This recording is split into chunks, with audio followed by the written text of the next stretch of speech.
And verse 14 says, let the words of my mouth and the meditation of my heart be acceptable in thy sight, O Lord, my strength and my Redeemer. Hello, Echo. Turn me down just a little bit. I'll give you a little bit of what word means. It says here, word means is a unit of language consisting of one or more spoken sounds or their written representation that function as a principal carrier of a meaning. So in essence, everything comes out of your mouth it represents something and is carrying something. It is carrying something. Whether it's good or bad, it is carrying something. And as I was speaking this morning earlier in the first session, I believe that what the body of Christ needs to understand is we got to come back to the small things that causes the church to either go forward or be hindered or be hampered by the things that's around us. Words are powerful.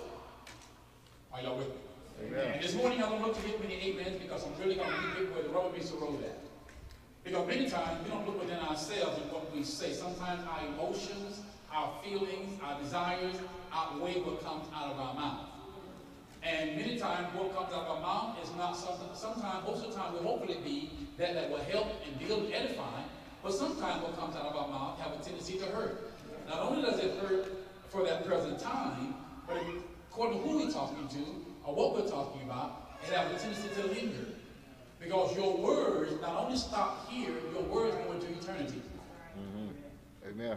Everything you say goes to the four winds of the earth, whether you know it or not. There are statements that have been made here that I've heard in Turkey when I was in Turkey. There are statements that I've said here that I've heard over in Europe or either over somewhere where I go at. And you ask yourself a question, how in the world did they hear that? Because it echoes from one person to the next person to the next person to the next person to the next person. Amen. Are you with me? Words are powerful. Say it with me. Words are powerful. Say it with me. Words are powerful. David said here, as he was talking, he spoke of, if we go back up to verse 1 and read some of that, I'm trying to get an understanding of what David was trying to say. And verse 1 reads, the heavens declare the glory of God. The heavens declare the glory. Remember what I was saying earlier. Words have a tendency to carry whatever it's representing. The heavens declare your glory. And the firmament showeth his handiwork. Yes. Day unto day. Day unto day. Uttereth speech. Every day uttereth speech. Whatever God said is uttering speech, whether it's through the wind, whether it's through the cows, whether it's through the animals, whether it's through us. Whatever God said, it carries a speech. Every day carries a what? Speech. And one of the things what David was understanding, he said, listen now, everything, I understand this, but in the 14th verse, it said, now Lord, let the words of my mouth, I'm not just looking at this as just me saying something. I understand every day carries a speech, but now my words. And one of the things we have to understand is this morning is, we want to look within ourselves. Because basically all the time what's happening around us, we want to blame somebody. But everything carries every day carries a speech. But David said, let the words of my mouth and the meditation, in other words, whatever I'm meditating on, of my heart be acceptable in your sight. God, whatever comes out of my mouth today as a Christian, yes, thank you, Lord, let it be acceptable in your sight. I remember what Romans said, I beseech you, brother, by the mercies of God, to present your bodies a living sacrifice, holy and acceptable to God, which is your reasonable service.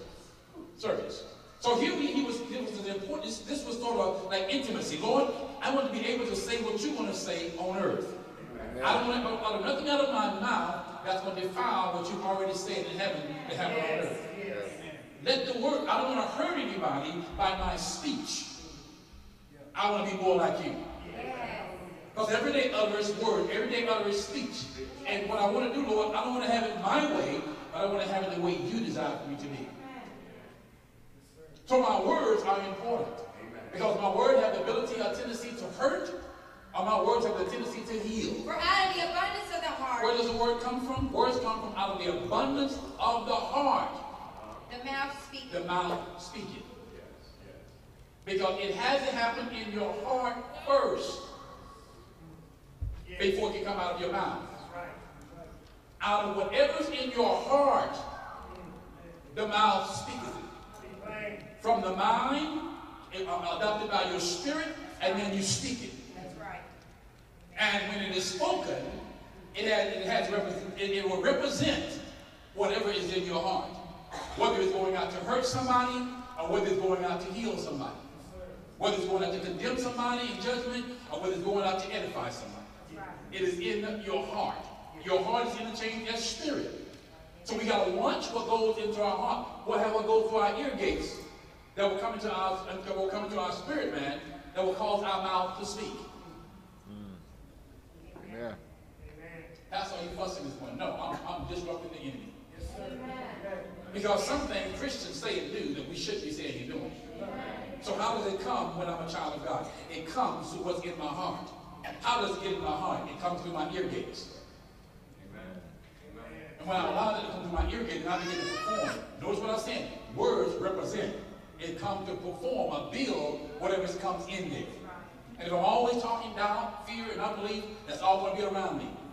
I have to get in a position where I'm talking positive. I have to get in a position where I'm talking godly. I have to get in a position where my mouth is speaking life. My mouth is speaking healing and prosperity. That's the child of God.